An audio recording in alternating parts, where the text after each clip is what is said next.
नासिर वफाकी सरकार एक दफ़ो ॿीहर मसइलो अवाम मथां नाअहलियत जो सबूत पेश कंदे वॾो पेट्रोल बम किराए छॾियो आहे। राति जी ऊंदाही में पेट्रोल जी क़ीमतनि में 12 रुपयनि जो इज़ाफ़ो कयो वियो आहे।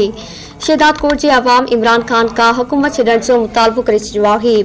शहरीन चयो आहे त असां कपिड़े ऐं जे सां गॾु ॿियूं पंहिंजूं ख़्वाहिशूं ख़तमु करे छॾियूं आहिनि, पर हाणे असां खां जीअण जो हक़ बि खसियो वियो आहे। इन हवाले सां पेश आहे शहदाद कोट मां तड़की टीवी न्यूज़ जे रिपोर्टर सदाम सोलंकी जी ये रिपोर्ट। नाजरीन, सबसे पहले आपको घबराना नहीं है। इमरान हुकूमत एक दफ़ो ॿीहर अवाम जे मथां वॾो पेट्रोल बम किराए छॾियो आहे, जंहिंजे करे हितां जी अवाम सख़्तु परेशान हाल आहे। महांगाई वधी वई आहे, माण्हू ख़ुदकशी करण ते मजबूर आहिनि। अचो त हितां जे अवाम वापारियुनि ऐं ट्रांसपोर्टनि सां ॻाल्हि ॿोल कयूं त उन्हनि जो छा चवणु आहे।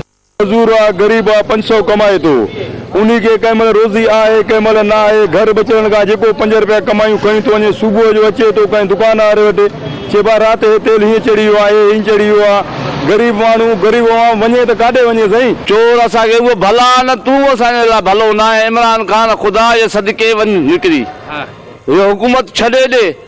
असांजो अर्ज़ु इहो आहे त असां जंहिं लाइ आया आहियूं इन फील्ड में असांखे को बि सुकून न मिलियो आहे, न को चैन ई मिलियो आहे। सदाईं असांखे धमकियूं, दहशतगर्दियूं, तेल महांगा, हर शइ महांगा।